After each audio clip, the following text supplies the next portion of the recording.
14h-16h, Brigitte Lahaie, Sud Radio. Bonjour à tous, nous sommes ensemble durant ces 2 heures sur Sud Radio. Je ne sais pas si vous avez remarqué, mais on parle de plus en plus de pleine conscience. Alors certes, c'est bien d'être en relation avec ce que l'on ressent, je dirais même avec ce que l'on désire, ce qui signifie en d'autres termes qu'il est préférable d'être à ce que l'on fait plutôt que d'avancer comme ça machinalement dans sa vie. Alors tiens, observez-vous, voyez quand vous êtes vraiment avec vous-même et quand vous ne faites pas spécialement attention à vos gestes et pire encore à vos paroles. Et justement, on va faire attention à tout ça aujourd'hui en compagnie de Sandy Boulanger. Nous allons plus particulièrement mettre le focus évidemment sur notre sexualité. Est-ce que vous êtes vraiment en conscience lorsque vous faites l'amour ? Est-ce que vous n'auriez pas tendance à vous mettre à penser à ce que l'autre peut penser de vous ou au contraire à rester un petit peu absent de vous-même ? Être en conscience sexuellement. Déjà, on va essayer de vous expliquer de quoi ça consiste. Alors, c'est évidemment être conscient de ses émotions, de ses ressentis. Et puis ensuite, comment on fait pour rester en conscience ? Peut-être qu'il faut justement ne jamais interpréter et revenir toujours et encore à ses sensations. Faire l'amour, on ne le dira jamais assez, c'est avant tout des sensations et tant qu'à faire, des sensations agréables évidemment. Sandy Boulanger en tout cas vous invite à venir témoigner, à poser vos questions et pour ça il vous suffit de composer le 0826 300 300. Alors justement, la définition de faire l'amour en conscience, qu'est-ce que vous diriez Sandy Boulanger ? Bonjour. Bonjour Brigitte, bonjour à tous. Qu'est-ce que je dirais ? Alors en fait c'est peut-être le plus parlant parce que souvent on définit la sexualité consciente par ce qu'elle n'est pas. Tellement c'est complexe de la définir. J'ai envie de dire, moi, que ce serait surtout quelque chose de l'ordre de ne pas avoir des habitudes, de faire l'amour de façon répétitive, toujours de la même façon, parce que là, du coup, on devient en mode robot. La sexualité consciente, je pense que c'est se rendre compte, comme vous l'aviez dit, de nos sens, des 5 sens, mais aussi parfois que nous avons dans notre tête toute une histoire qui est en train de se passer, un théâtre érotique, comme j'aime l'appeler, et que ce théâtre érotique, il fait partie de la pleine conscience. Et puis du coup, aussi, dans la pleine conscience, c'est un peu comme la pleine lune. C'est pas parce qu'il n'y a pas de pleine lune qu'il n'y a pas de lune. Dans la sexualité, c'est pas parce qu'il n'y a pas une pleine conscience qu'il n'y a pas de conscience. Donc parfois, elle vient, elle part, elle revient, elle repart. Je crois qu'il faut être aussi un peu doux avec soi-même et ne pas être toujours très exigeant en se disant je me rends compte tout le temps de tout. Non, c'est que quand je peux m'en rendre compte, je suis là et ça fait du bien. Alors vous êtes sexothérapeute, vous êtes également relaxologue, vous attachez beaucoup d'importance au toucher. Ça passe par là d'abord ? Je crois que ça passe par là, oui, effectivement, parce que c'est un acte non-verbal qui veut dire tellement de choses. Et il réunit le physiologique, bien sûr, parce qu'on se touche, qui est l'un des premiers sens quand même de notre vie. Et puis il y a toute cette symbolique aussi autour du toucher. Il y a une intuition du toucher, c'est-à-dire que on va passer une information quand on touche, mais on va aussi pouvoir recevoir une information. Le toucher, c'est quelque chose de vraiment très complexe, de magnifiquement complexe, et quand il est conscientisé, ça veut dire quand on y met de l'attention, il est encore plus porteur. Alors comment on peut expliquer qu'il y a tellement de gens qui ont du mal avec le toucher, à être touché ou à toucher l'autre avec, avec sensualité ? Ça dépend beaucoup déjà de notre culture. Alors notre époque, normalement on est tous à peu près dans la même, mais il y a une histoire de culture religieuse, parfois aussi familiale, et puis surtout une histoire traumatique. C'est-à-dire que en fonction déjà des départements où nous habitons, on sait bien que dans le sud on se touche beaucoup, dans le nord un peu moins, à l'est plus du tout. Mais il y a aussi ces histoires, ces expériences de vie qui vont venir nous toucher, nous modifier, nous rendre craintifs, parce que le toucher c'est une histoire de sécurité avant tout. Alors, c'est pas une absence de toucher qui définit aussi nos traumatismes. Parfois, ça peut être aussi un trop de toucher. Les gens qui sont trop tactiles, ils ne sont justement plus conscients. Ils vont alors être toujours dans un toucher sans vérifier que ce soit compatible avec la personne en face. C'est en ça qu'on revient dans la sexualité consciente. Ça veut dire qu'on est avec soi et avec l'autre. C'est pas l'un ou l'autre, c'est ensemble. Vous voulez dire que quand on est très très tactile, voire trop, qu'on a besoin comme ça de toujours toucher, finalement ça signifie plus grand chose ? Ça signifie quelque chose, ça veut dire qu'il y a un manque, ça manque de sécurité. Il me semble que justement quand on est à l'équilibre, du trop ou du pas assez, et qu'on accepte la fluctuation du toucher. Justement, il y a des périodes où on n'a pas forcément envie d'être beaucoup touché parce qu'il se passe d'autres choses dans notre tête ou dans notre vie. Ce sont les extrêmes qui sont toujours très questionnants. Quand on touche trop, c'est que peut-être soi-même, on a foncièrement besoin de venir combler quelque chose, et parce qu'on recontinue et on refait encore cet acte, c'est comme si ça ne venait pas s'inscrire quelque part. Donc c'est comme manger en permanence sans seuil de satiété. C'est vraiment cette satiété, et on est en plein dedans aujourd'hui sur la conscience. C'est ça en fait, c'est se rendre compte de ce que je reçois et de ce que je donne. Alors évidemment, quand on parle de toucher et qu'on parle de sexualité, on pense forcément aux zones érogènes. Oui. Est-ce qu'elles sont définies? Est-ce que c'est par rapport à notre propre histoire? Est-ce qu'on redécouvre d'autres zones? Est-ce que parfois on sait, par exemple, en ce qui concerne les seins, que certaines femmes, après avoir allaité, ne supportent plus qu'on leur touche les seins? Tout ça, c'est une histoire individuelle à chaque fois, ou qu'est-ce que vous pourriez en dire? Alors, il y a des tendances, toujours sur les zones érogènes primaires, qui sont les parties génitales, la poitrine, bien sûr, et puis toutes ces zones érogènes secondaires, que l'on développe ou pas tout au long de sa vie. Mais je crois qu'effectivement, c'est accepter cette fluctuation. Parfois, après un allaitement, après une maladie, je pense notamment au cancer, que je connais bien, on n'a plus très envie d'avoir une partie de notre corps qui soit touchée, parce qu'on a du mal à y mettre de la conscience, justement. Et y mettre de la conscience, c'est venir érotiser cette partie. Parfois, c'est bien d'accepter aussi, de se dire que pour le moment, c'est comme ça, puisque nous n'avons pas une sexualité, mais nous avons des sexualités au cours de notre vie. Mais il est intéressant quand même de se dire que tout va évoluer. Évoluer, c'est pas forcément vers le haut. Évoluer, c'est fluctuer. Donc, quand on a comme ça une zone du corps qui n'a plus envie, je crois qu'il faut juste la laisser se reposer un peu, comme les terres en jachère, mais ne jamais définitivement la bouder, de se laisser peut-être une opportunité de revenir plus tard dans d'autres circonstances, d'autres contextes, et de pouvoir effectivement y remettre toujours un peu de ce supplément d'âme en soi. Et est-ce qu'il faut dire à son partenaire ou sa partenaire, moi j'adore qu'on me touche le lobe de l'oreille ou je ne sais quoi, ou le creux des genoux, c'est intéressant ce que vous posez. Ou est-ce que c'est à l'autre de découvrir? Oui, alors je crois que c'est une question existentielle phénoménale et assez fondatrice. Finalement, je crois que depuis 15 ans maintenant que je reçois des couples, ou en individuel, je me rends compte que les gens ne communiquent pas du tout sur ce genre de choses. Parce que souvent, il y a cette croyance que si je dis ce que j'aime, ça veut dire que tout ce que l'autre m'a fait jusque-là, c'était nul. Donc on a du mal à communiquer. J'ai envie de dire que c'est une communication qui doit se construire en conscience, là aussi, c'est-à-dire que de but en blanc, on ne peut pas dire à quelqu'un comme ça. Alors si c'est la première fois... On peut mettre des flèches sur son corps Ça, c'est drôle, mais c'est un jeu érotique très intéressant que vous venez de lancer. Oui, pourquoi pas faire une carte au trésor, mais fabuleux, bien sûr. Mais quand on est en couple depuis un certain temps et qu'effectivement, d'un coup, arrive ce genre de manifestation, de déclaration, j'ai envie de dire, ça peut être un peu perturbant. Quand c'est une première fois, ça peut être mal vécu aussi, parce que du coup, l'autre, on a dit, en fait, j'ai plus rien à faire, tu es en train de prendre le lead. Voilà le mode d'emploi. C'est une rencontre, la sexualité, et aussi, dans cette rencontre, on peut effectivement dire, tu vois, ça, j'aime ça ici, comme ça. Mais il faut d'abord sentir qu'il y a un lien et une communication possible. Donc, une conscience de la relation qu'on peut déjà avoir, même si c'est une nuit, Brigitte. Quand on rencontre quelqu'un un soir, on peut sentir qu'on a suffisamment d'affinité pour dire des choses ou pas.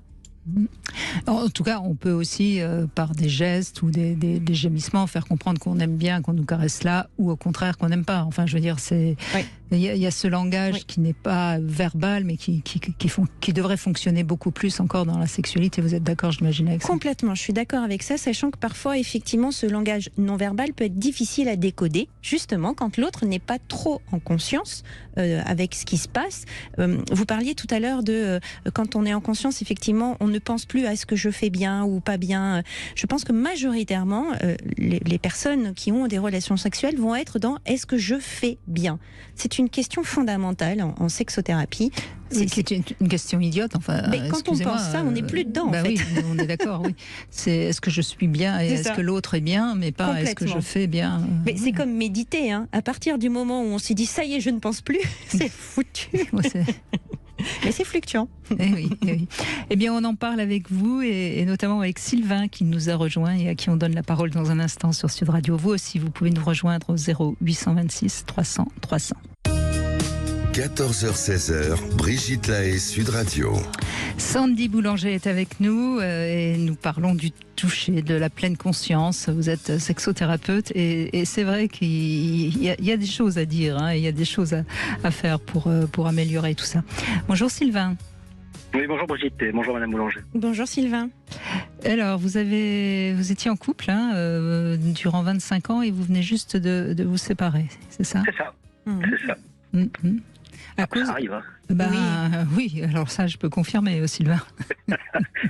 On n'en est pas moins désolé, mais ça arrive. Ça arrive. Sandy aussi, elle peut confirmer que ça arrive. Bien, oui. C'est déjà pas mal, 25 ans Sylvain. Oui, c'est très bien. Et c'est vrai que pour moi, ce que disait Madame Boulanger tout à l'heure, par rapport au toucher, par rapport à la pleine conscience, et par rapport au non-dit dans le couple, c'est quelque chose que j'ai vécu pleinement en fait. Si vous voulez, moi quand j'ai rencontré mon épouse, je savais que, en fait, j'ai toujours aimé les femmes, pour être clair.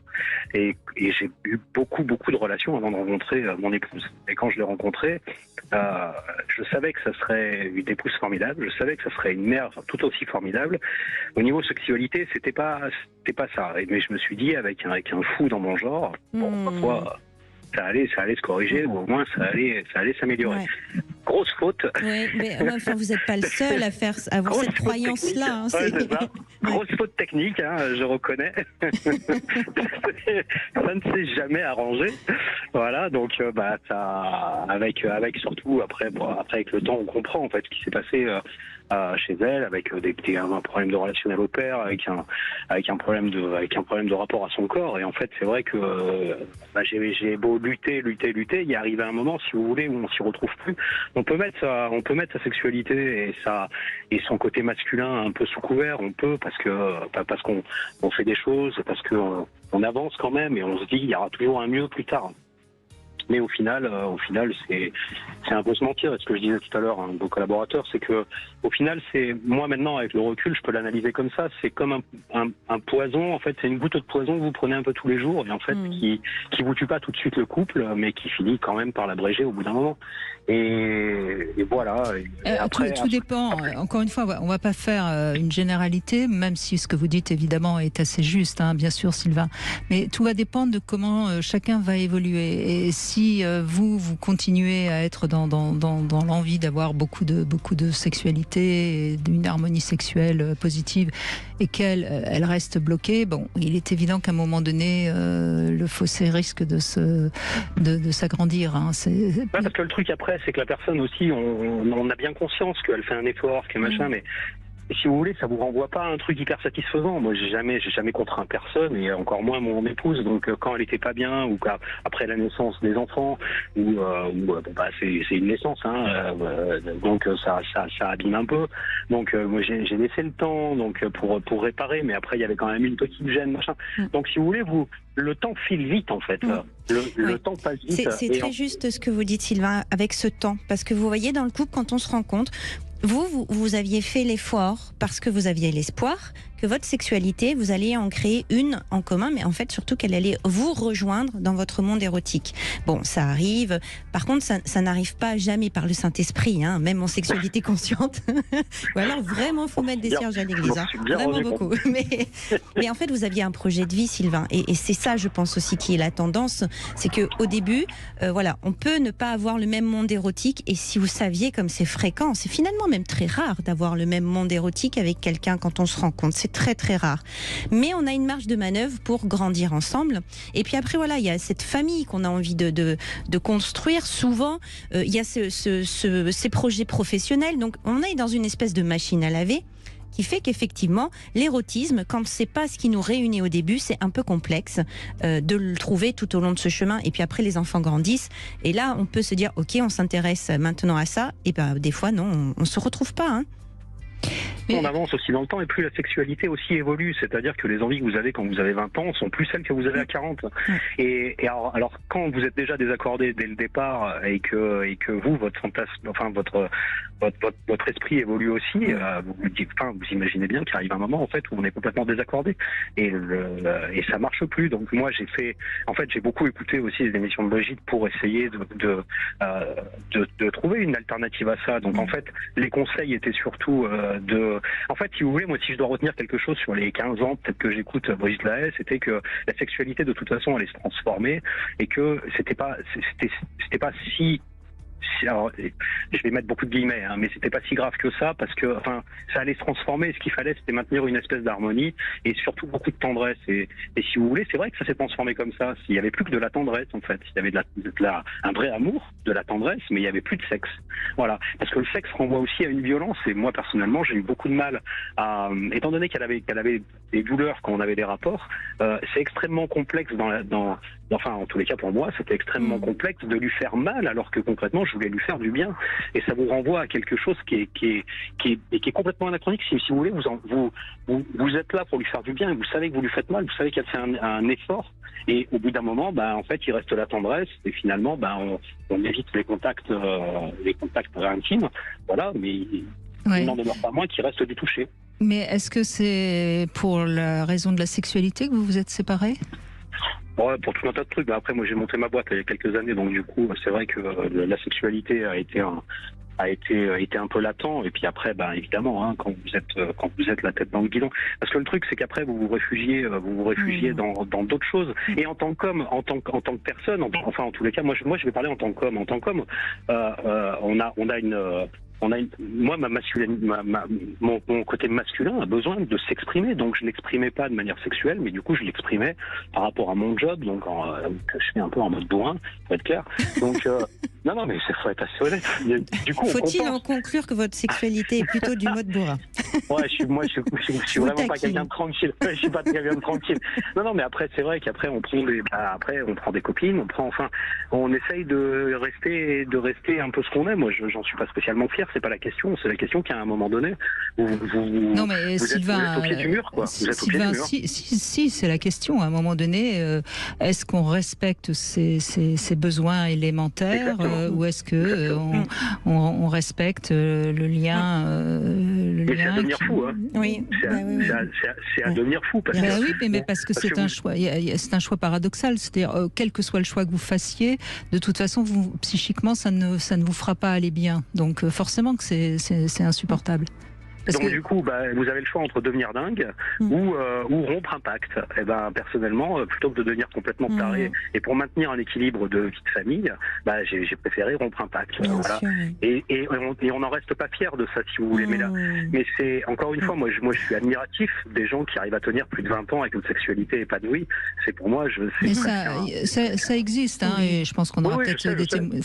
Franchement, il n'y a pas de doute là-dessus. Mais vous savez, moi, je pense qu'un des tabous qu'il faudrait arriver à faire tomber dans notre société, c'est la question de la fidélité indispensable dans un couple, parce qu'en fait, c'est vraiment le problème majeur de cette sexualité qui est pas toujours harmonieuse dans un couple. Et qu'est-ce qu'on en fait ? Est-ce qu'on pourrait pas plus ouvertement et librement évoquer la question de voir ailleurs, quoi ? Je suis complètement d'accord avec ce que vous dites, Brigitte. J'imagine facilement que, effectivement, comme dans un couple, on a un monde érotique similaire avec une sexualité épanouie, gratifiante des deux côtés, c'est très facile de poser la fidélité dans ces cas-là. Mais quand il y a comme ça des déséquilibres, c'est compliqué parce que ça met des charges sur le dos des deux partenaires. Et donc, il y a de la frustration.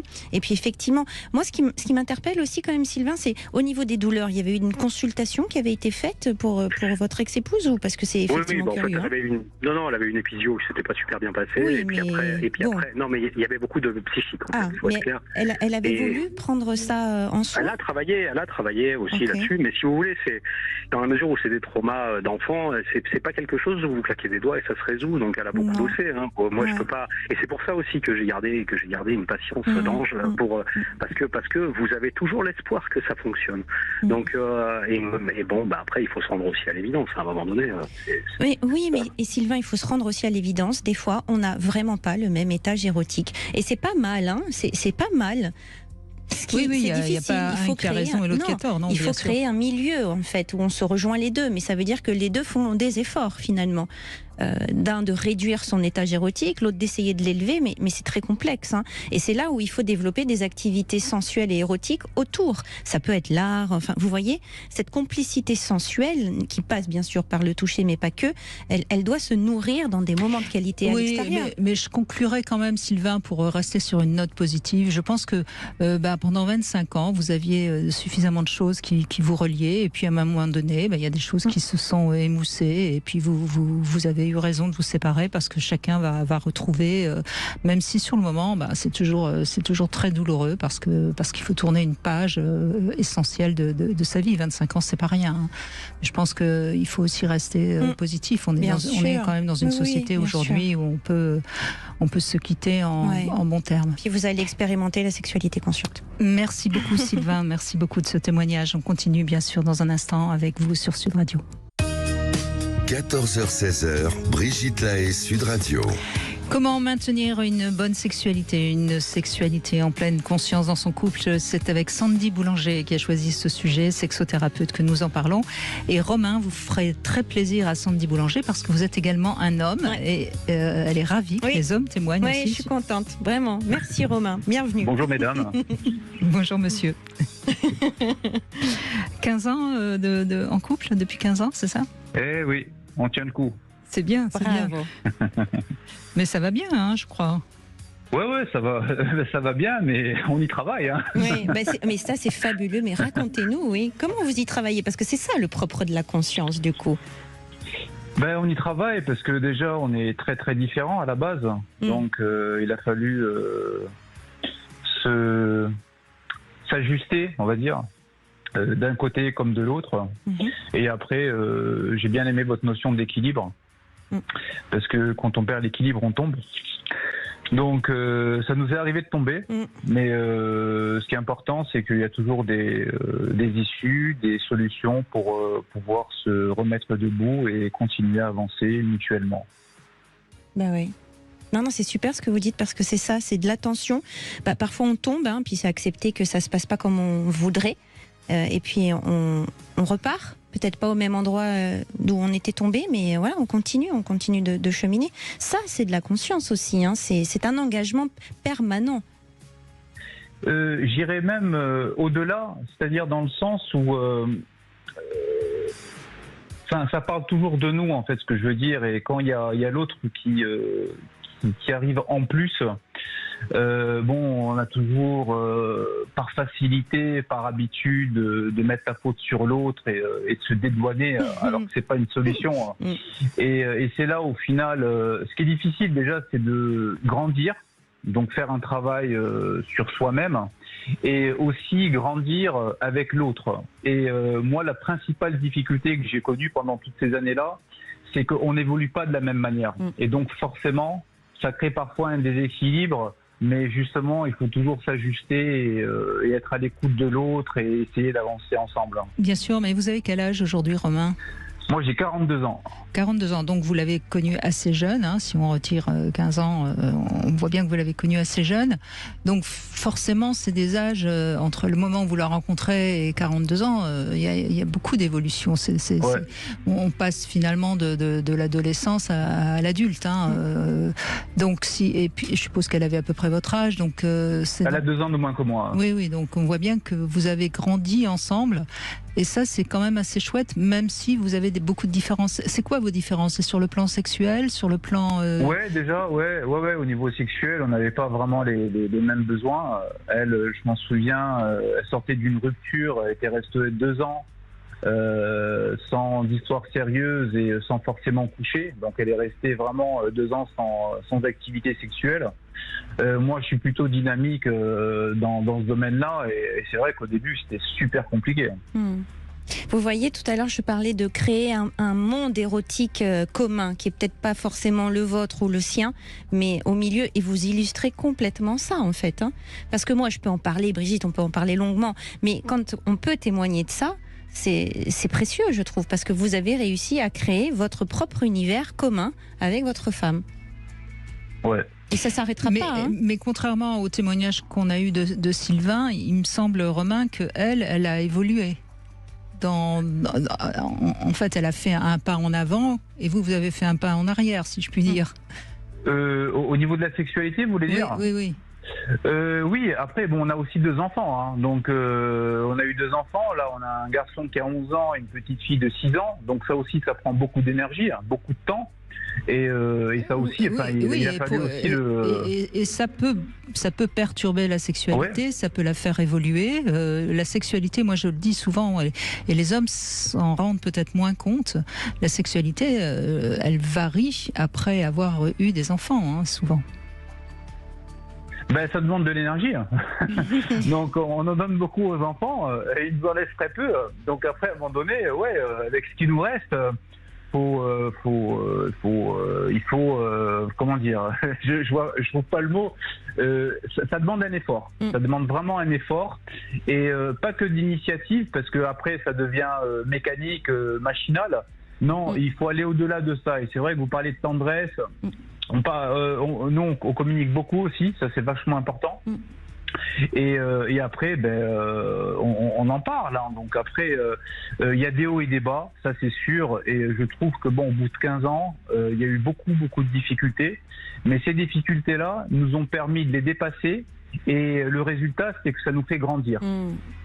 C'est fort ce que vous partagez parce que c'est exactement la définition de la conscience et de l'amour conscient. C'est que c'est pas parfait, c'est pas toujours l'extase, c'est pas toujours facile et fluide, mais il y a un endroit où tout ce qui est traversé rend plus proche, plus fort. Ça veut pas dire que vous casserez pas la gueule, peut-être, mais parce qu'il faut continuer à grandir ensemble. Hein. Ce mot, il est important. Hein. Ce qu'on entend aussi, Romain, dans ce que vous dites, c'est que vous, la naissance de vos enfants n'a pas modifié l'érotisme que vous aviez sur votre femme. On l'entend, hein, par le temps, parce que la fatigue, votre femme devenant mère, visiblement, ça ne vous a pas créé d'autres réflexions et d'autres comportements qui peut être le propre aussi. Hein, c'est en ça hein, que... On peut se mettre à l'éviter un peu parce que justement, elle est la mère de nos enfants aussi. Sur le plan sexuel. Donc ça modifie pour ça, oui.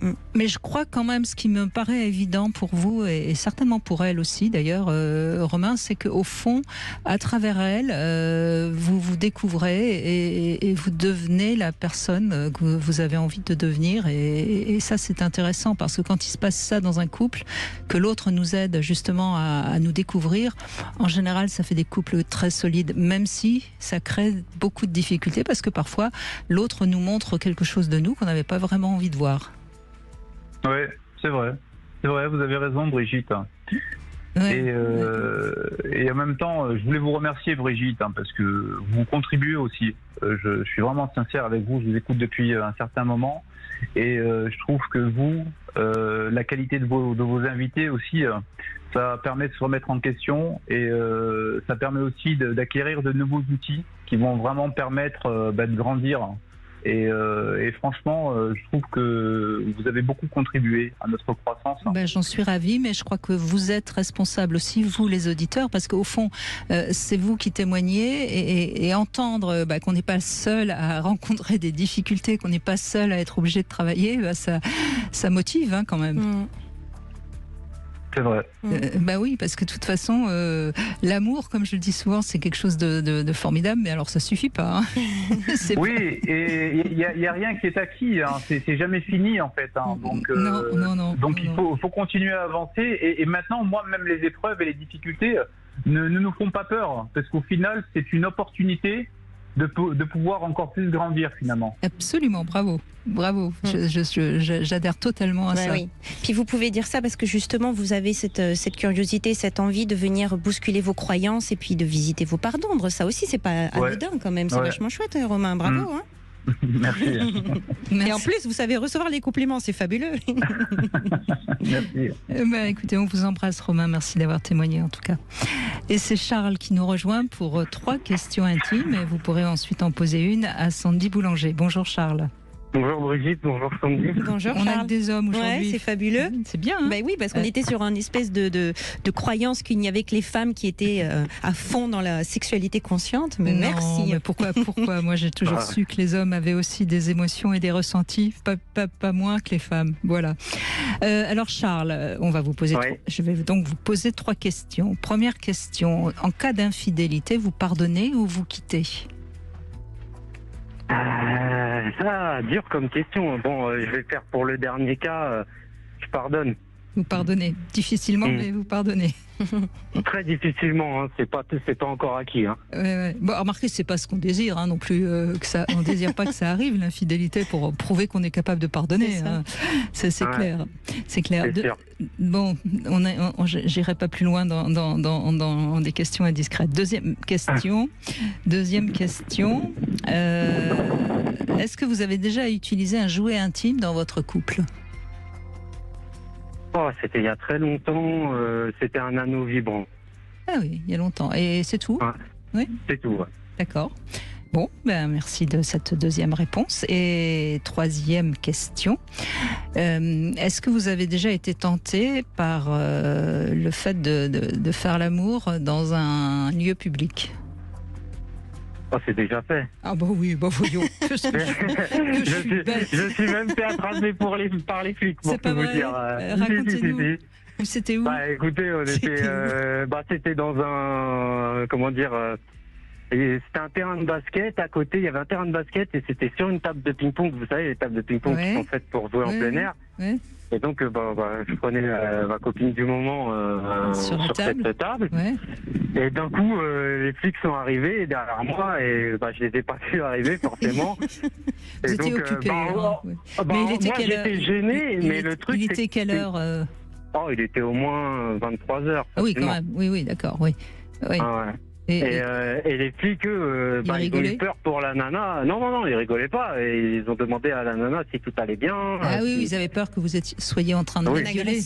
Voilà, c'est ça, que ce soit pas tout à fait consentant ou consenti, on va dire. Bébé. Et alors, elle a dit que ça allait, tout allait bien. Enfin, jusqu'à ce qu'ils arrivent, en tout cas. Elle a dit que tout allait bien, mais bon, on était très gênés, quoi, forcément. Mais si elle les a pas vus venir, comment ça se fait? Elle était allongée, elle était dans son monde, et moi j'étais de dos. Elle était bien. Mais alors, comment vous en êtes sortis, alors, finalement? Ils nous ont demandé de quitter les lieux. Et on est parti. Oui, non, mais c'est tout. Ils vous ont pas fait d'amende, rien. Parce que normalement, c'est puni par la loi. Hein. Donc ils ont été sympas. Ils ont été sympas. Oui, là c'est sûr. Surtout, mais bon, après, je pense que c'est l'heure. C'était quand même assez isolé. Donc, il fallait venir nous chercher pour nous trouver. Quoi. Oui. Bon, ils ont dû rigoler après. J'imagine, ouais. Bon, vous pouvez poser une question à Sandy Boulanger, elle vous écoute.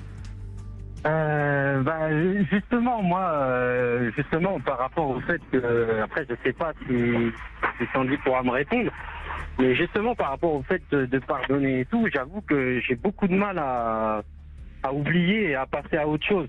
En fait, dès qu'il va y avoir quelque chose qui va me rappeler la façon dont ça a été fait il y a longtemps maintenant. Mais du coup, en fait, je suis en paranoïa totale et un peu comme si j'étais traumatisé, quoi. C'est très bizarre. C'est le cas. Ça peut être un traumatisme, l'infidélité. Ouais. Et puis vous dites quelque chose d'essentiel. Vous avez associé le mot pardon avec oubli. Et je pense que c'est pas le bon chemin, je crois. Pardonner, ce n'est pas oublier. Pardonner, c'est reconnaître que vous avez une souffrance qui parfois peut être inconsolable, si c'est un traumatisme, mais vous vivez avec. C'est-à-dire qu'il n'y a pas d'oubli de c'est comme si ça n'avait jamais existé. C'est que ça a existé, mais dessus, ce traumatisme et cette blessure et cette trahison, je vais reconstruire petit à petit de la confiance. Mais ça ne s'oublie pas. Ça se vit avec. Vous comprenez la différence? Ouais, bien sûr. Parce que l'oubli, vous n'y arriverez pas. Hein. C'est pas possible. Et donc, ça vous met en échec à chaque fois. Donc, c'est pas de la paranoïa. C'est que vraiment, cette blessure reste à vif et que de temps en temps, ça vient frotter. Et pour qu'elle cicatrise, il faut accepter qu'il restera une cicatrice, en fait, en quelque sorte. Vous voyez? D'accord. Si vous voulez absolument faire comme si ça n'avait pas existé, en effet, vous n'y arriverez pas. Ok, bon, c'est bien. Du coup, ça élimine une piste. C'est déjà ça. Merci Charles. Ok. Merci. Merci à vous. On fait une petite pause et puis c'est encore un homme que nous allons retrouver, Sandy Boulanger. Ah. 14h-16h, Brigitte Lahaie, Sud Radio. Est-ce que vous savez être dans vos ressentis, dans vos émotions lorsque vous faites l'amour? Si c'est le cas, venez témoigner. Si c'est pas le cas, venez poser vos questions. On vous aidera à vous ouvrir. On est avec Sandy Boulanger qui est avec nous aujourd'hui, sexothérapeute, et avec Stéphane. Bonjour Stéphane. Bonjour Sandy, bonjour Brigitte. Bonjour Stéphane. Et donc vous êtes en couple, vous, depuis une vingtaine d'années, hein, c'est bien ça? 21 ans. 21 ans. Ouais. Bon. C'est-à-dire, c'est un couple, vous êtes connu jeune, quel âge? Non, pas spécialement. Ma femme était jeune, elle avait 18 ans. Ah oui, d'accord. Et moi, j'avais 5 ans de plus. Bon, aussi, vous étiez jeunes, tous les deux. Oui. Donc vous êtes construits ensemble dans votre sexualité, parce que même à 23 ans, on est encore très très peu, si je puis dire, Expérimenté, oui. oui. Oui, après, c'était beaucoup des conquêtes sur conquêtes, mais sans attachement, en fait. Bien sûr, vous aviez peut-être beaucoup de pratiques, mais vous n'aviez peut-être pas encore la compréhension de la sexualité, justement, en conscience. Que vous avez découvert avec votre épouse, donc. Ou pas, j'en sais rien, d'ailleurs. Donc, avec mon épouse, ça a été... c'est les difficultés qui ont fait que ça a tenu le coup, en fait. Et les difficultés extérieures au couple qui ont rapproché le couple. D'accord. On fait que... Et après, on a plutôt établi...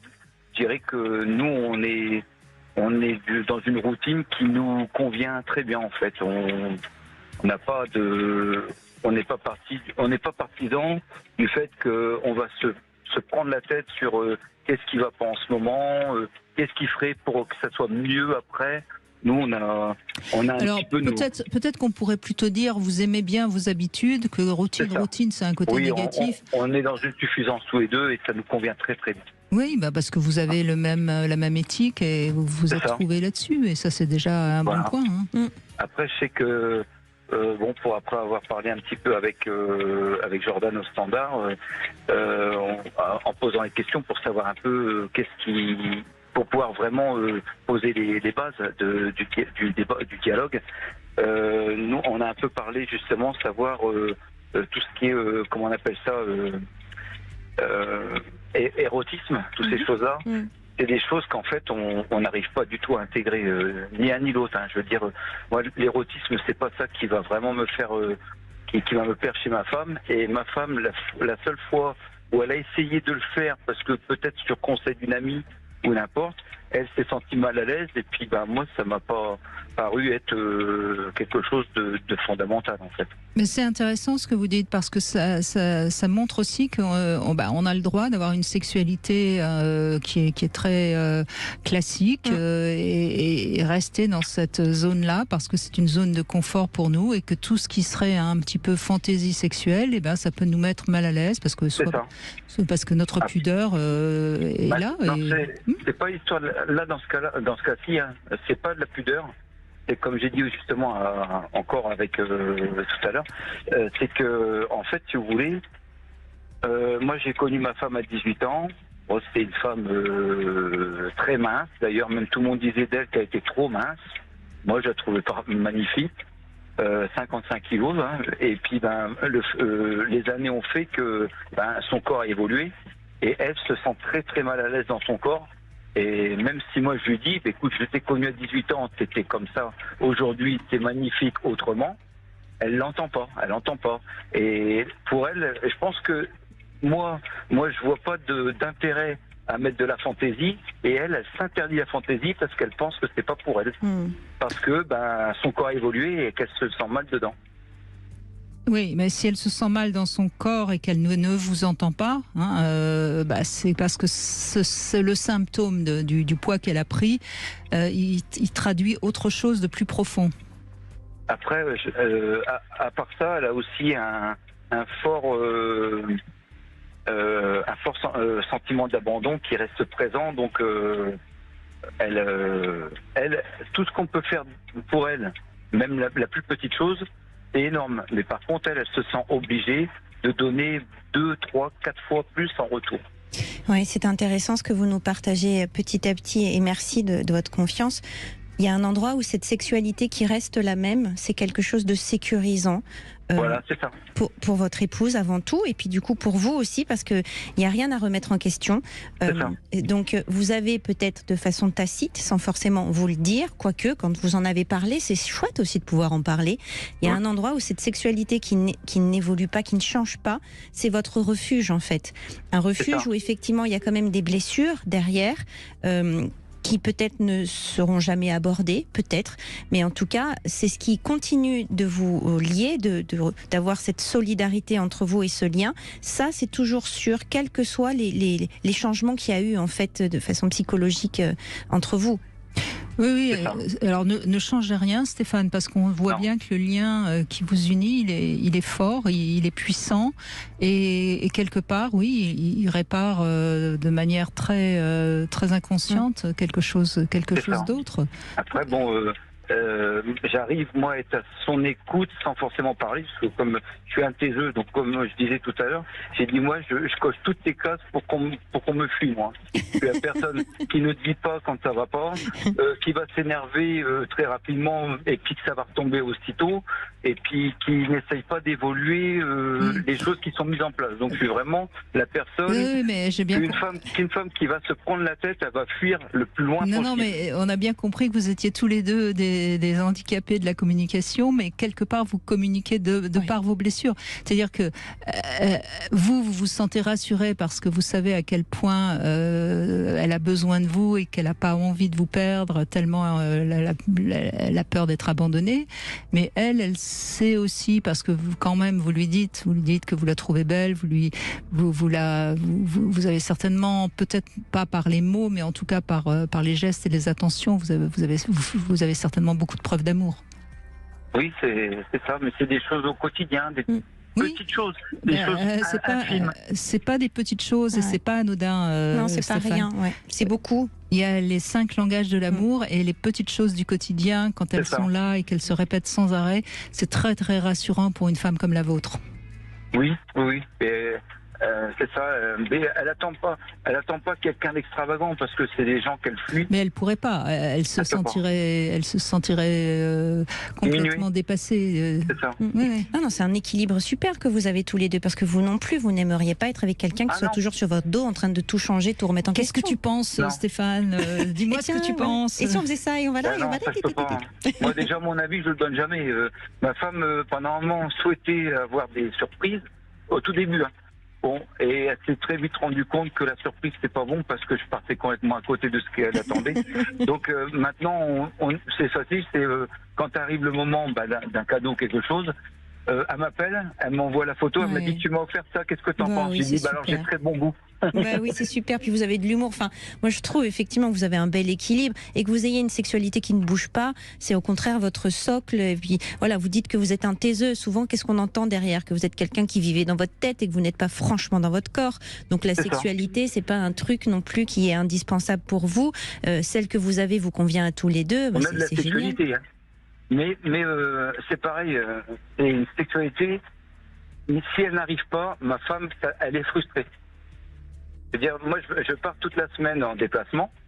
Le seul moment où on se retrouve, c'est le week-end. Alors, on se retrouve du vendredi soir jusqu'au dimanche soir.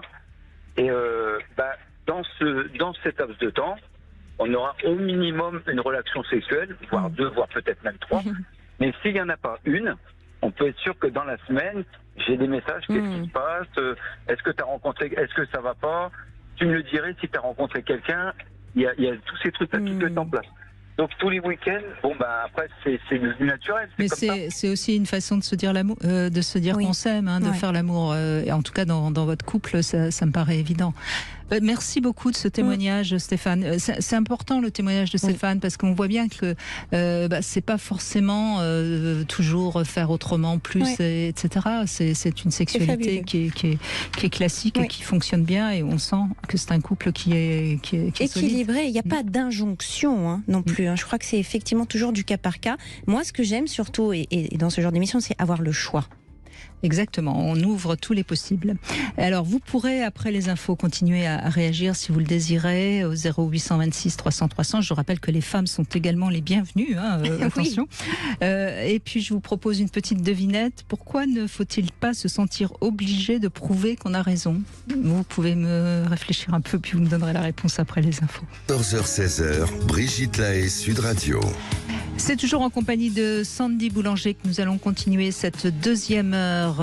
Vous êtes sexothérapeute. On sait à quel point la sexualité dans un couple, c'est un pilier important, essentiel. Et bien, comment justement réussir à avoir une sexualité avec beaucoup de sensualité, une sexualité où on est avec l'autre. C'est vous qui pouvez témoigner au 0826 300 300. Avant de donner la parole à Priscilla, qui est donc une femme, pour cette début de deuxième heure, je voudrais la réponse à ma devinette. Pourquoi ne faut-il pas se sentir obligé de prouver qu'on a raison? Parce que nous ne sommes pas Schopenhauer. Ben non, parce que ça prouverait qu'on peut avoir tort. Donc il ne faut pas insister tout le temps pour prouver qu'on a raison. Et pourtant, qu'est-ce que les gens ont tendance à le faire? Bonjour Priscilla. Bonjour Brigitte, bonjour Sandy. Bonjour Priscilla. Chouette, une femme. Ouais, youpi, vous avez demandé. Et mais merci, super. Donc moi j'ai deux principales expériences. J'ai mon ex-mari avec qui la sexualité n'était pas comment dire, n'était pas excitante, parce que lui en fait il pouvait me faire l'amour même avec un sac à patates, ça le dérangeait pas, et il n'y avait pas de séduction. Et donc c'était bien, mais sans plus. Ça manquait d'épices un peu. J'entends voilà, que c'est pas ça. Trop d'érotisme finalement. Hein. Non, il n'y en avait pas du tout, et je pouvais mettre... Moi, pour moi, j'adorais mettre des dessous sexy, mais en fait, j'ai vu que ça lui faisait pas plus d'effet que ça, en fait. Donc ça gâche tout. Me disait, oui, voilà, j'avais fait l'effort de me faire belle, d'aller chercher en boutique des dessous. Mais en fait, il était énormément dans son fonctionnement à lui. Et au fond, il ne vous observait pas vraiment. Enfin, on peut dire, on a l'impression qu'il était très égocentré. Oui, et puis j'étais déçue aussi parce que, voilà, j'ai fait des efforts, et quand on fait des efforts, on aime bien quand ça se remarque. Et depuis quelque temps, je suis avec un autre monsieur. Avec lui, c'est totalement différent. Il est sensible à la lingerie. Quand je fais des efforts, il le voit, il l'apprécie, il me le dit.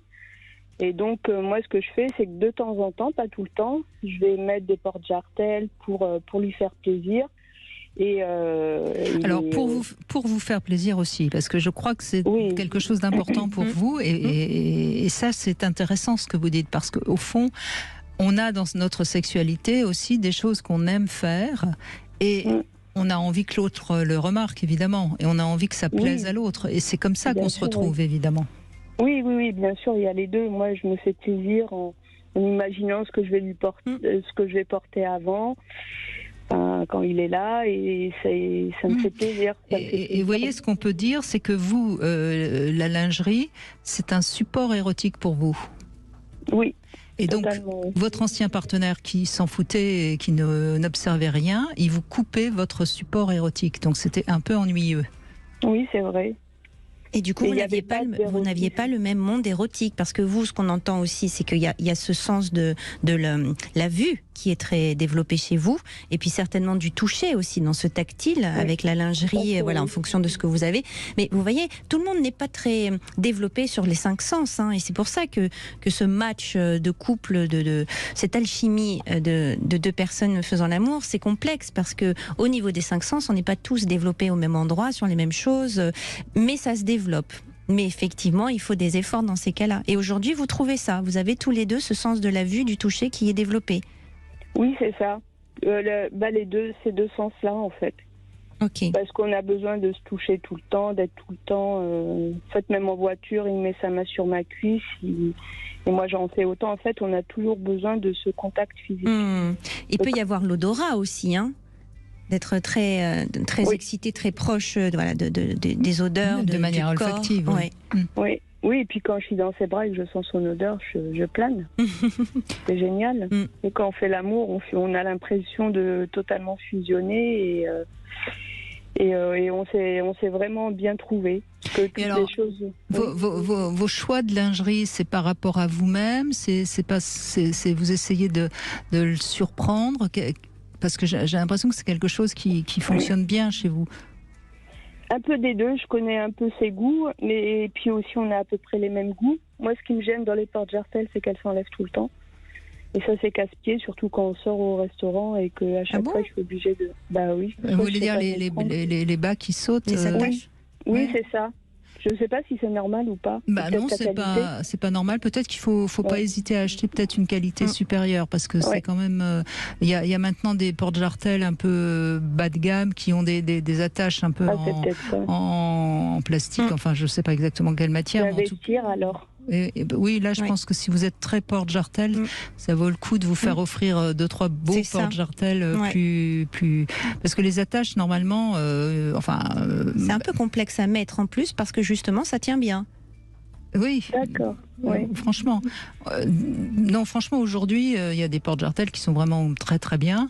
Et puis là, si vous avez le bas qui saute, l'attache qui saute, c'est un petit peu gênant, oui, parce que vous avez le bas qui se retrouve sur la cheville, c'est pas terrible. Non, c'était pas trop ce qu'on cherchait au début.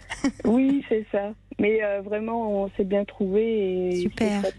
C'est bien de pouvoir partager ces bien choses. sûr. Et en fait, notre complicité, elle augmente encore plus avec ces moments-là. Et lui, il va m'envoyer parfois des photos, il va me dire qu'est-ce que tu en penses.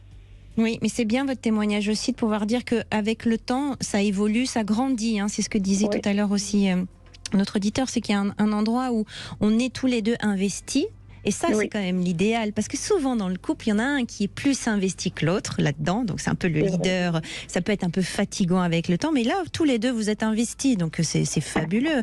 Puis, petit à petit, il va y avoir d'autres choses qui vont, comme ça, meubler vos théâtres érotiques. Peut-être pas, d'ailleurs. Mais à partir du moment où il y a quelque chose de commun. Et là, on le voit bien, c'est la lingerie, c'est les sous-vêtements, etc. Ça crée une complicité. Et cette complicité-là, forcément, elle enrichit votre harmonie sexuelle. C'est ça. Et moi, j'aime bien quand il porte des costumes. Donc, dès qu'il en porte un pour son travail, il m'envoie la photo. Et si on peut se voir, on se voit. Et, vous aimez qu'il soit bien habillé, élégant. C'est ça, oui. Et alors, est-ce que lui, vous faites attention à ses sous-vêtements? Est-ce que vous préférez les caleçons? Il porte des caleçons. C'est vrai qu'avant, j'étais très boxer. Ouais. Et je me suis rendu compte que le côté caleçon, en fait, c'est un peu classique. Et je sais pas si c'est parce que c'est lui qui les porte et que je suis follement amoureuse que maintenant j'aime bien les caleçons, alors qu'avant je trouvais ça ringard. Ça c'est magnifique quand même aussi, ces changements de perception qu'on peut avoir.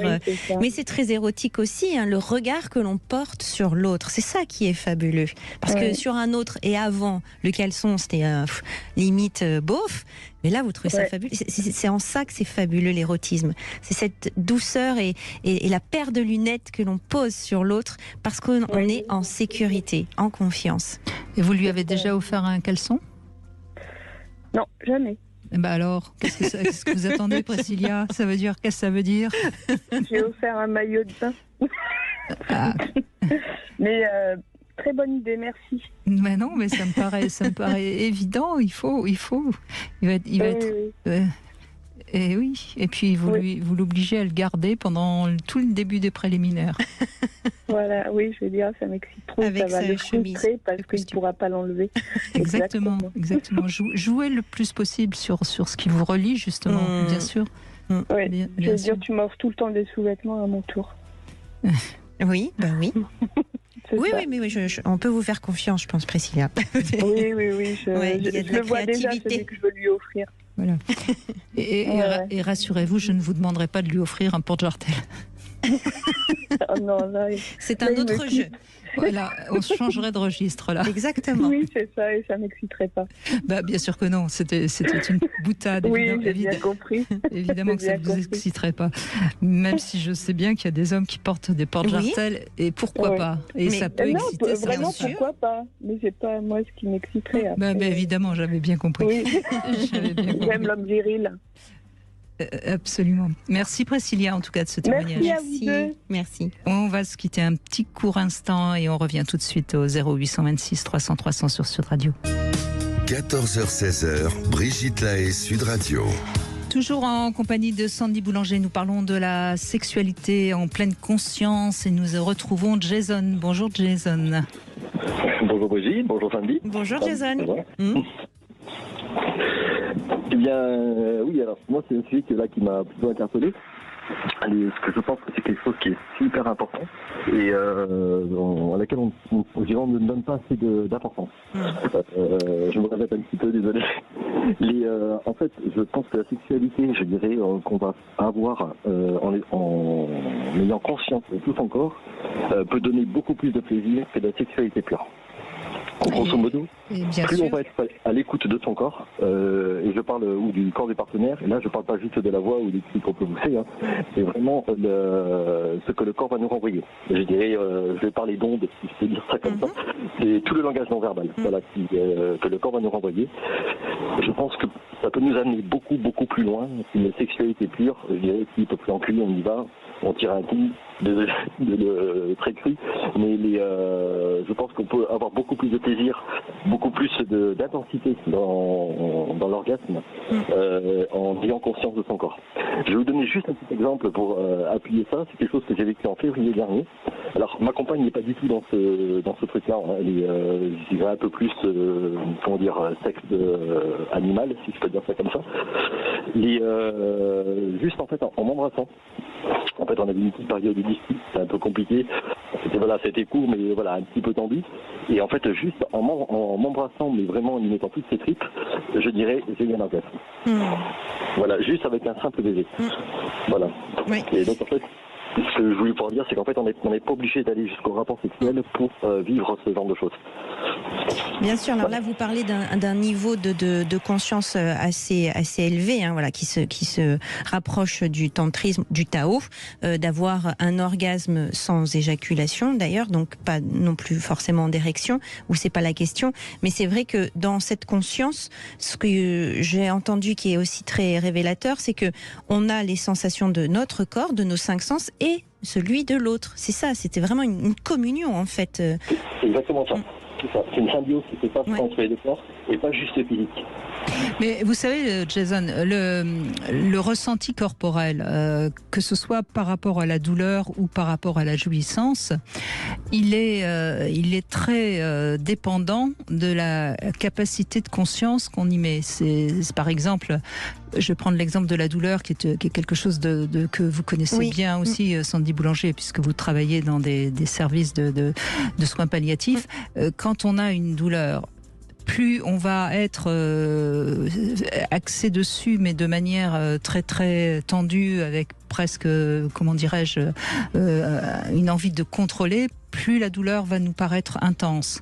Plus on va être dans une fluidité et dans un sentiment de l'accueillir et de la laisser couler, plus elle va diminuer. Et on sait que les circuits de la douleur et de la jouissance sont les mêmes. Et je trouve qu'on devrait de temps en temps expliquer ça sur le plan sexuel. Plus on est dans un sentiment de plaisir, de ressenti de plaisir plus exactement, plus on est dans un ressenti de plaisir et plus on l'accueille et qu'on le laisse couler, plus le plaisir peut justement nous envahir et augmenter.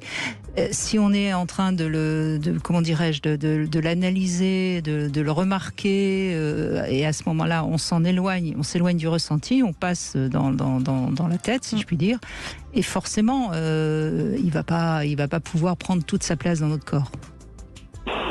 C'est ça. En fait, oui, quand on a une relation de ce type-là, je pense que le cerveau, en fait, devient le corps, ou le corps devient le cerveau complet. En fait, on ne pense plus avec sa tête, mais on pense avec son corps complet. Oui, il y a vraiment un mécanisme comme ça. Et ce que vous partagiez était assez intéressant aussi, de se dire que votre partenaire n'est absolument pas dans ces espaces-là de conscience. Et malgré tout, ça se produit entre vous deux. Et vous voyez, dans cette histoire d'accueil du cerveau Moi, je suis assez spécialisée aussi dans la sexualité sur les maladies chroniques. Et donc, voilà, il y a des douleurs chroniques. On vit en permanence avec de la douleur. Et aussi, il est possible quand même d'avoir du plaisir, alors que c'est le même mécanisme cérébral, parce que justement, il y a cette autorisation à passer par d'autres voies, par d'autres chemins. Donc, c'est paradoxal, dans le sens grec du terme aussi, où on passe par une autre dimension. C'est ce lâcher prise alors que vous veniez de vous disputer. Malgré tout, il se passe quelque chose de très fort. Dans un simple baiser, avez-vous dit, c'est déjà beaucoup aussi, hein, c'est un abandon et c'est une possibilité d'être pleinement présent et de dire oui à l'autre aussi. Hein. Mais vous avez de la chance, hein, Jason, parce qu'il y a beaucoup de gens qui justement ont du mal à être dans leur corps. Donc ça, c'est quelque chose qui est certainement dû, qui vous étiez comme ça, j'imagine, même déjà enfant, non ? Alors, j'ai toujours été très à l'écoute de mes ressentis, mais c'est quelque chose que j'ai beaucoup développé quand j'ai eu, à mon adolescence, en fait, à l'âge de mes 10-13 ans. J'ai vraiment développé, en fait, ce sixième sens, si je peux dire ça. Et grâce à quoi ? Grâce à du sport, grâce à des lectures, grâce à vos parents Non, rien du tout, au contraire. C'est en cherchant des sources. Des sources, c'est-à-dire ? En cherchant de l'eau dans le sol. Ah, d'accord. Voilà. D'accord, oui, si quand même, il y a quelque chose d'un petit peu plus, entre guillemets, surnaturel, même si je ne suis pas fan de ce mot. Métaphysique, voilà. Oui. En fait, c'est ça qui m'a mis le pied à l'étrier. Et en fait, plus après j'ai avancé, plus après j'ai cherché en fait vraiment à m'écouter. Ben oui, parce que là, quand vous découvrez qu'on est capable en tant qu'humain d'être en relation avec la source, si je puis, enfin, je veux dire, là, on se dit quand même, on a peut-être plus d'antennes qu'on nous le dit. Hein. Ouais. Ça. Oui, mais c'est pour ça que il n'y a pas une façon d'aller vers la sexualité consciente. Il y a tout un tas de chemins qui soient propres à chacun. Des fois, il faut effectivement savoir écouter son intuition, parce qu'aujourd'hui, on commence à en parler aussi beaucoup. Donc, il n'y a pas d'injonction non plus à tenter quoi que ce soit, mais à se laisser aller vers quelque chose qui nous appelle, qui nous semble être fluide et naturel. Et puis d'aller chercher des sources, ça me fait penser vraiment à cette référence où on se dit, vous n'aurez plus jamais soif. C'est ça, exactement. Alors, ce que vous pouvez faire quand même, si vous avez envie, Jason, c'est aider votre compagne à être plus dans son ressenti. Et il y a un petit exercice qui marche très bien et que je peux confier à tout le monde. C'est de bander les yeux, par exemple, alors attacher, ça dépend des gens, parce qu'il y a des personnes quand elles sont attachées qui paniquent un peu. Hein, donc ça c'est à manier avec prudence. Mais le fait de cacher un sens permet parfois de développer le sens du toucher un peu plus. Je tenterai ça, avec plaisir. Si elle en est d'accord, évidemment. Hein. Oui, elle est très très ouverte pour tout ça, donc ça posera aucun problème. Oui, même être attachée, ça lui pose pas de problème. Donc à ce moment-là, oui, vous lui attachez les mains et vous lui bandez les yeux, et là, elle va être dans une sorte d'abandon, si je puis dire, qui peut provoquer un état d'esprit différent et qui peut peut-être l'aider à être un peu plus dans son ressenti. Voilà. Merci beaucoup pour ce conseil. Je vous en prie, Jason. Non, mais c'est vrai, on oublie toujours que quand on le sait, par exemple, les personnes non voyantes ont généralement un toucher quand beaucoup plus développé, parce que justement, elles ont cette capacité, ne voyant pas, à être totalement dans le ressenti de ce qu'elles touchent, par exemple. Hein, oui. Et on pourrait le dire sur d'autres. Oui, à développer d'autres sens, oui, bien sûr. Et c'est pour ça que ces jeux de limiter un sens. Alors effectivement, vous le disiez sur l'attachement, c'est attacher quelqu'un, c'est peut-être un sentiment qui peut être vécu dans la violence de privation de liberté, donc qui peut être insécure. Mais effectivement, bander les yeux, c'est ce qui semble être aujourd'hui le plus aisé pour accéder justement à développer d'autres sens. Ouais. Et il suffit de prendre un foulard, on n'est même pas obligé d'acheter un bandeau. Hein. Je précise pour tous ceux qui nous écoutent. Voilà. Et vous savez quel est le sens le pire à perdre, Sandy ou Jason? Ou Jason, oui, dites-nous. Moi, j'aurais dit le toucher. Non, parce que le toucher, si on perd le toucher, on est mort. Hein. Si on n'a plus de peau, on meurt. Hein. Donc celui-là, c'est vrai, j'ai pas pensé à ça. Celui-là, on risque pas. Enfin, si on le perd, on est mort de toute façon. Hein.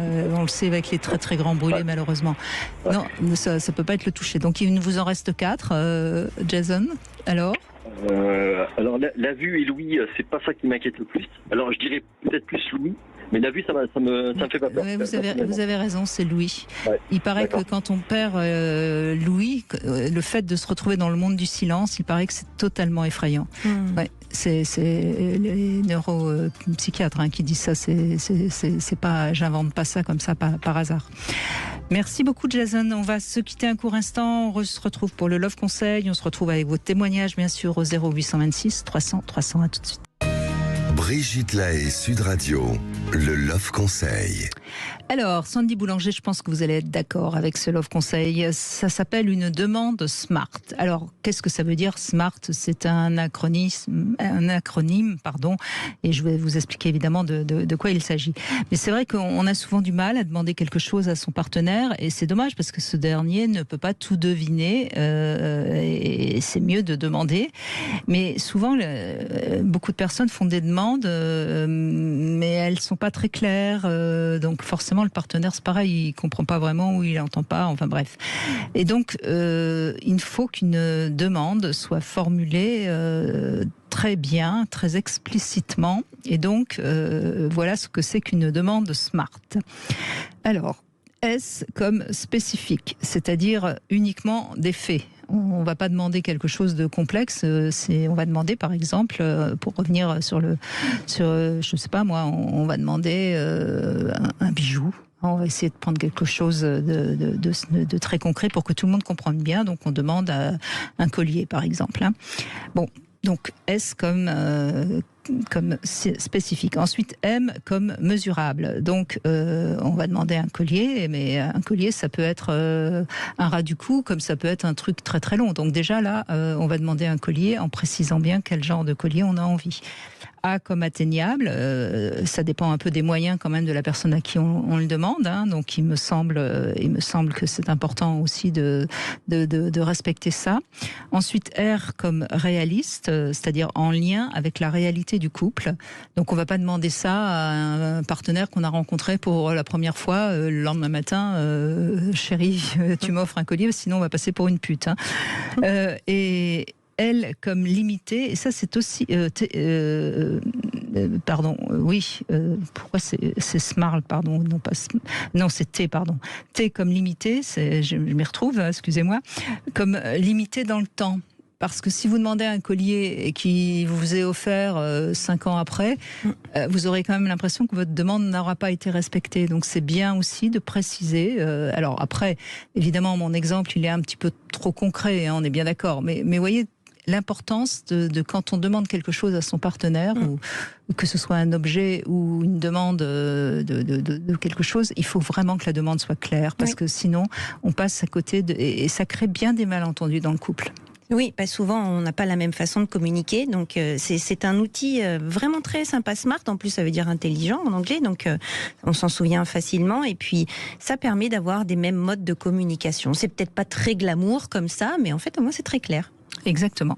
Demain, on sera avec Michel Odoul et on va passer un petit peu tous nos organes en vue dans les mois qui viennent avec Michel Odoul, et on va commencer demain avec les poumons. Les poumons, à quoi ça sert et comment prendre soin de nos poumons. C'est Michel Odoul qui vous racontera tout ça, puis vous pourrez bien sûr dès à présent l'appeler si vous voulez lui poser une question plus précise. Michel, bonjour. Bonjour Brigitte, bonjour Sandy. Bonjour Michel. Merci d'être avec nous Michel. Merci à vous. Je suis un peu stressé. Non, vous allez voir, on va être très gentil avec vous. J'imagine. Voilà, je vous appelle parce que moi j'ai 25 ans de couple. Ouais. Donc j'ai des petits soucis avec mon épouse. Donc le problème qu'il y a, c'est que elle veut toujours que ça se passe très très vite. Donc elle ne fait plus de préliminaires. Comment vous expliquer la chose? Donc c'est vraiment, faut que ce soit vraiment très rapide. Et ça me tape un peu, ça me manque quoi, ça manque un peu. Donc quand je lui en parle, c'est laisse-moi tranquille, j'ai pas envie d'en parler, je sais plus quoi faire. Donc j'ai besoin de volumer. Oui. Ça fait combien de temps qu'elle refuse les préliminaires, Michel? Au moins 3 ans. D'accord. Donc là, il y a quelque chose à comprendre. Est-ce que depuis qu'elle a refusé les préliminaires, il y a eu quelque chose, un problème de santé, la naissance d'un enfant, quelque chose? Rien du tout. Rien du tout, hein, on est d'accord. Je m'attendais un peu à cette réponse.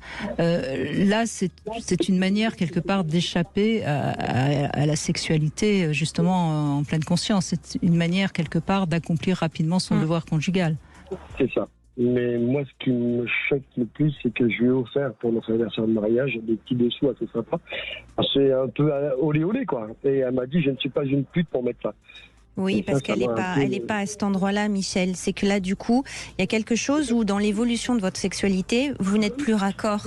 Donc, vous ne pouvez pas amener de la diversité, de la créativité, parce qu'il faut d'abord renouer le lien, en fait, et comprendre pourquoi est-ce qu'elle n'a plus envie de préliminaire. J'imagine qu'elle ne vient jamais vous chercher, même si c'est très rapide et sans préliminaire. C'est toujours vous? Exactement. Oui. C'est toujours moi qui vais la chercher. Donc il y a vraiment quelque chose de l'ordre de la sexualité, comme vous disiez Brigitte. Elle accomplit un devoir conjugal, mais l'histoire, c'est de quoi est-ce qu'elle aurait besoin? De quoi est-ce qu'elle aimerait? Et pourquoi elle n'a plus envie, en fait, s'il ne s'est rien passé? Mais on peut pas en parler. Oui, on peut pas en parler. Dès que je en parle, c'est laisse-moi tranquille. Je ne veux plus en parler. Est-ce qu'il y a eu quelque chose dans votre couple, une dispute grave, un problème, il y a un changement dans votre vie? Enfin, est-ce qu'il y a quelque chose qui peut expliquer ça? Et puis, autre question, est-ce que votre sexualité était vraiment très harmonieuse? Ah oui, vraiment. C'était harmonieuse. C'était le feu d'artifice. D'accord. Et là, maintenant, c'est vraiment le calme plat, quoi. Et quel âge elle a? 46. 46, d'accord. Il s'est passé quelque chose, oui. Il s'est passé quelque chose, peut-être ça sent un peu le traumatisme quand même. Peut-être il y a eu quelque chose au travail ou je pense peut-être à quelque chose de l'ordre d'une agression ou d'un trauma, parce qu'on passe pas d'une sexualité très très épanouie à cet âge-là à plus rien, peut-être une préménopause d'ailleurs aussi hormonale, donc des sécheresses vaginales, mais c'est difficile d'imaginer de passer à une sexualité épanouie à plus rien du tout et juste un devoir conjugal en fait. Je sais pas, je comprends pas, mais c'est vrai que ce que vous me dites là, c'est vrai que bon, peut-être qu'elle a eu des petits problèmes au travail, mais moi je sais que bon, il n'y a personne d'autre, ça c'est sûr. Mais bon, je sais pas. Oui. Mais est-ce que c'est, j'imagine que c'est pas quelqu'un qui communique très très bien de toute façon en règle générale. Exactement. Donc il y a quelque chose qui peut aussi remonter à beaucoup plus loin et qui à un moment donné prend beaucoup de place et du coup elle passe d'une sexualité qui était pourtant épanouissante à une sexualité qui n'existe plus, hein, parce qu'en fait soyons clairs, ça n'existe plus. Ça peut arriver aussi sur des femmes qui ont subi des abus ou des choses comme ça quand elles étaient beaucoup plus jeunes, qui au contraire vont avoir une sexualité très épanouie et puis à un moment donné, à ces âges-là, hein, tout d'un coup il y a quelque chose qui ça vaut plus le coup, ça vaut plus la peine. Alors, oui, quelque part, parce que des fois, je sais que, excusez-moi, mais je sais que bon, des fois, c'est, elle soupire pendant qu'on fait l'acte, et moi, ça me coûte tout. Bah oui, carrément. Alors, il y a aussi autre chose qu'il faut pas oublier. Peut-être qu'elle vous fait payer quelque chose. Peut-être que elle a plus envie de sexualité avec vous parce que quelque part, elle croit ne plus vous aimer. Enfin, je veux dire, il faut aussi ne pas oublier cette hypothèse-là, qui est pas très agréable à entendre, mais qui est possible. Bien sûr. Hein. Mais moi, je pense que dans votre cas, à part aller consulter tous les deux, je ne vois pas comment vous allez pouvoir avoir la réponse. Parce que la réponse, d'ailleurs, c'est même pas sûr qu'elle l'ait. C'est même pas sûr qu'elle sache pourquoi, tout d'un coup, elle a renoncé à prendre du plaisir. Hein, parce que là, on n'en prend plus. Hein, je pense que... C'est ça, exactement. C'est vraiment c'est du rapide et c'est je sais pas, et moi je sais que j'écoute Brigitte depuis très longtemps et je sais que si je me suis dit bon je vais me pencher vers Brigitte, mais bon je sais que c'est ce que je me dis quoi. C'est ce que je me dis, peut-être qu'il y a plus d'amour, je pense. Mais je crois qu'il faut puisqu'elle ne veut pas communiquer, vous ça ne vous empêche pas de communiquer. Donc moi je pense qu'il faut un moment lui dire que son comportement vous rend malheureux. Et je dis bien vous rend malheureux, c'est-à-dire qu'il ne faut pas baser ça sur le fait que vous avez besoin de faire l'amour, etc. Vous avez juste l'impression qu'elle ne vous aime plus, elle ne vous désire plus, elle n'aime plus votre corps, et ça vous rend terriblement malheureux. Et qu'est-ce qu'on fait avec ça? Parce que moi, je ne peux pas continuer à vivre en étant malheureux comme ça. Il faut avoir, vous voyez, ce discours-là, vous pouvez lui tenir, mais il faut que vous soyez évidemment sincère. Il n'y a pas d'accusation dans ce discours-là, et voir déjà ce qu'elle vous répond. Parce que là, elle va prendre conscience qu'elle vous fait du mal. Parce que pour l'instant, elle a l'impression que comme elle accepte quand même des rapports sexuels rapides, elle ne vous fait pas de mal. Mais bon, le problème qu'il y a, c'est que dès que je en parle, c'est vas-y, laisse-moi tranquille, j'ai envie de me reposer, tu parles que de ça. C'est tout le temps, voilà. Oui, mais là, vous parlez pas de sexualité, vous parlez de votre souffrance. C'est pas la même chose. Et si elle vous envoie promener parce que vous êtes en train de parler de votre souffrance, là, vous avez le droit de lui dire, excuse-moi, mais on est en couple. C'est pas, si je te rendais malheureuse, je serais quand même, j'accepterais de t'écouter. Donc, vous voyez, là, il faut quand même, à un moment donné, la mettre face à ses responsabilités. Très bien. Elle a pas, je veux dire, je suis désolée. Dans un couple, c'est quand même en général pour que ça aille mieux notre vie. C'est pas pour que ça aille moins bien. Exactement. Et si vous appelez, c'est que ça va moins bien. On est d'accord, hein? Exactement. Et ce que je voulais vous dire aussi par rapport à ça, c'est que petit à petit, vous êtes en train de blesser l'estime de soi, de vous, voilà, parce que de faire l'amour, parce que vous faites l'amour avec quelqu'un qui n'en a visiblement pas très envie, ça fait un peu quand même des blessures, Michel, et que vous avez besoin de prendre soin de vous aussi dans cette histoire, parce que avoir quelqu'un qui soupire et qui n'a pas envie, c'est quand même pas chouette. Donc voilà, vous allez prendre soin de vous aussi. Et je vais vous dire, ce qu'elle vous fait là, c'est une agressivité passive. D'accord. Vous voyez, c'est un peu comme quand on boude quelque part. C'est-à-dire que on est quand même dans quelque chose qui est de l'ordre d'une communication intime, la sexualité, et elle vous fait comprendre que à cause toujours, moi, je ne suis pas là. Vous voyez, vous imaginez l'agressivité que ça représente? J'ai l'impression que de faire l'amour tout seul. Donc, oui, vous seriez avec une poupée gonflable, ce serait moins douloureux parce qu'au moins vous n'auriez pas l'impression de lui faire du mal. C'est ça. Et très bien. C'est ça. C'est tout à fait ça. Bah oui. Donc vous voyez, respectez-vous et mettez les pieds dans le plat, même si ça peut provoquer ce que vous n'avez pas envie, j'imagine, une séparation. Mais je crois que là, si vous continuez comme ça va créer de votre part encore plus de frustration. Et alors après, peut-être qu'elle a des raisons de vous faire du mal. C'est ça, il faut savoir. Je n'en sais rien, moi. Il faut comprendre. Mais peut-être que vous avez fait quelque chose qu'elle n'a absolument pas supporté et qu'elle vous le fait payer. Mais elle vous l'aurait dit, ça serait peut-être plus simple. Voilà, je préfère qu'elle me dise, voilà, tu m'as fait ça et ça, mais bon, je sais que je ne l'ai jamais trompé, j'ai jamais, mais bon, après, je sais pas. Il n'y a pas de communication, il n'y a pas de dialogue entre vous, c'est ça. Peut-être elle-même est victime de violence, voilà, c'est pas du harcèlement au travail, on ne sait pas. Mais tant qu'il n'y a pas de mots, c'est ça, c'est de l'agressivité passive, c'est insupportable et vous allez y lisser beaucoup de plumes. Disons que je perds l'estime de moi-même et puis bien sûr. Des fois quand je fais l'amour et puis qu'elle soupire et puis je lui dis mais elle me dit ouais tu ne montes même pas, enfin je sais pas, et puis alors que non mais bon, elle est très toxique, excusez-moi de vous le dire Michel, mais elle est très toxique pour vous. Elle n'est pas bien peut-être, mais il faut comprendre en tout cas, il y a quelque chose, il ne faut pas rester comme ça. On a le droit de pas être bien, mais on n'a pas le droit d'être toxique pour l'autre. C'est ça. Et donc, je sais que je perds l'estime de moi-même et je commence à poser plein de questions. Est-ce que je suis quelqu'un de bien? Est-ce que je suis pas quelqu'un de bien? Et c'est vrai que ça commence un peu à me... Mais écoutez, je crois qu'on vous a donné les réponses, Michel. Merci beaucoup en tout cas. Ne laissez pas les choses comme ça. Merci beaucoup. Merci à vous. Merci. On fait une petite pause et on se retrouve dans un instant au 0826 300 300. À tout de suite. 14h-16h, Brigitte Lahaie, Sud Radio. Sandy Boulanger est avec nous. Nous évoquons la sexualité en pleine conscience. Je trouve que on fait une émission intéressante, Sandy, parce qu'on voit bien comment c'est pas si simple que ça d'avoir une sexualité harmonieuse dans un couple. Ça peut aller bien, ça peut aller moins bien, ça peut revenir. Tout ça est complexe. Et merci de votre parole juste, Sandy Boulanger. Merci pour tous ceux qui nous écoutent. Et on va conclure avec Vanessa. Bonjour Vanessa. Bonjour Brigitte, bonjour Sandy. Bonjour Vanessa. Merci de me recevoir. Je vous en prie, merci à vous. Donc vous êtes en couple un peu à distance, hein, c'est ça? Oui, tout à fait, à grande distance même. Ah oui, c'est Bretagne, Occitanie, vous voyez, donc c'est grande distance. Oui, et puis c'est pas simple parce qu'il faut repasser par d'autres, pour se retrouver. Oui.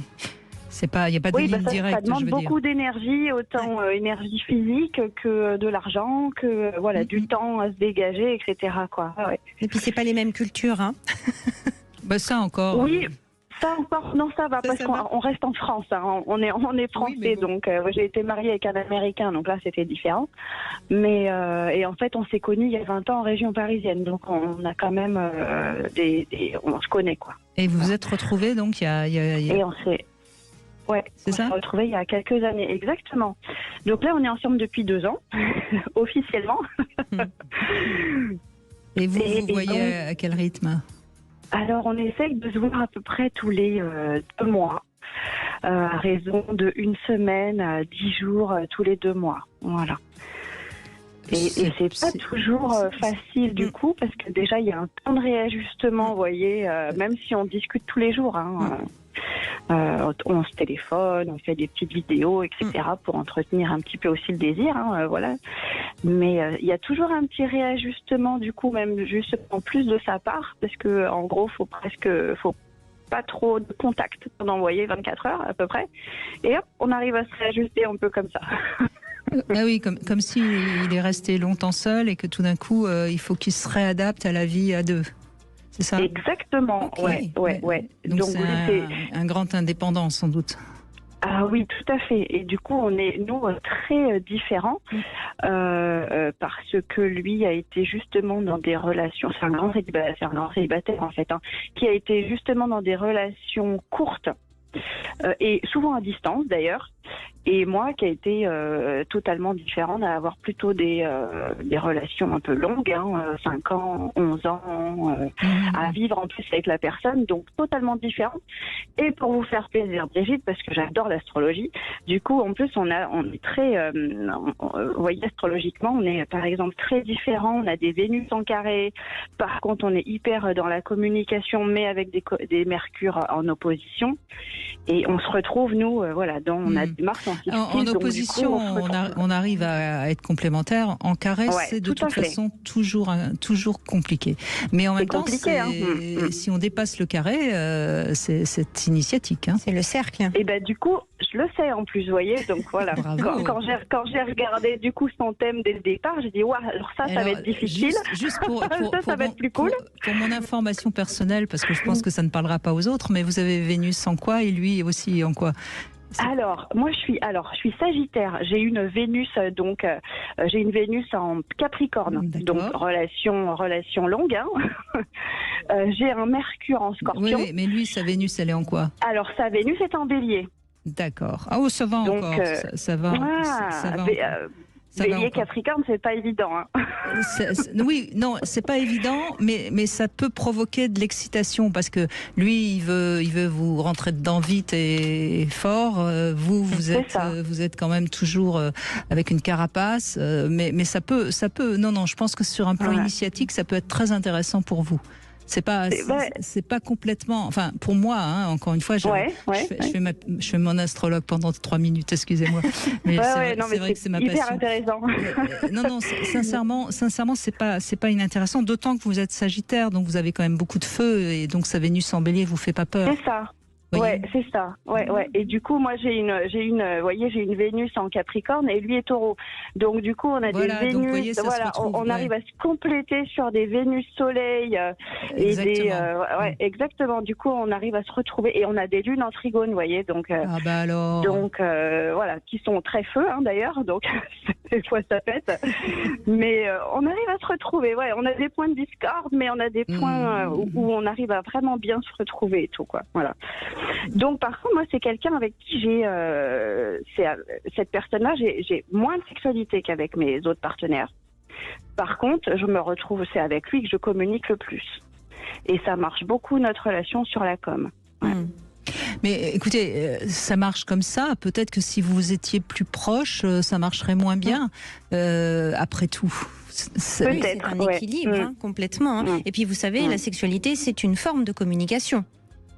Tout à fait. Bon, si dans la balance des plus et des moins, cet homme qui, en plus, vous avez quand même un certain nombre de choses qui rendent la relation encore plus complexe. Donc, si vous y êtes encore tous les deux, c'est que vous vous y retrouvez.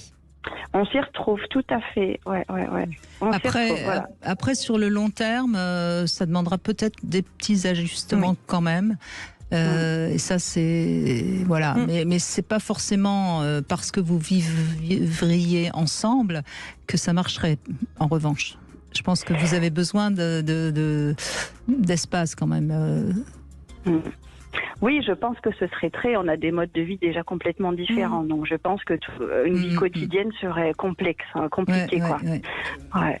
Après, sur l'évolution de votre sexualité, ça se fait une semaine tous les 2 mois, mais peut-être que c'est quelque chose qui peut être vu aussi sur du long terme, que petit à petit, vous puissiez ouvrir un peu plus votre créativité à vous, votre érotisme et votre façon qui peut-être va finir par vous manquer. Et avant d'arriver dans du manque, peut-être que c'est à vous aussi un peu de distiller ça, c'est cette sexualité que vous aviez plus l'habitude d'avoir avant, même une semaine tous les 2 mois, mais ça prendra un petit peu plus de temps.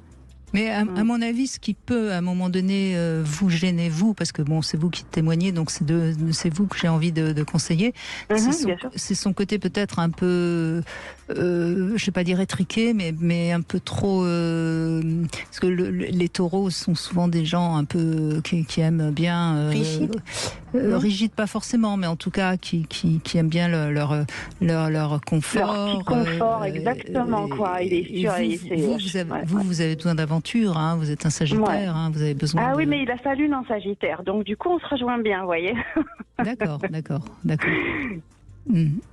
Ouais, en plus c'est un soleil sur lune, effectivement. Ouais. Non, mais on arrive à se rejoindre sur des choses. Par contre, j'avais des petites questions à vous poser. Donc nous, au niveau sexualité, donc on est assez différents parce que moi, je suis plus dans les préliminaires.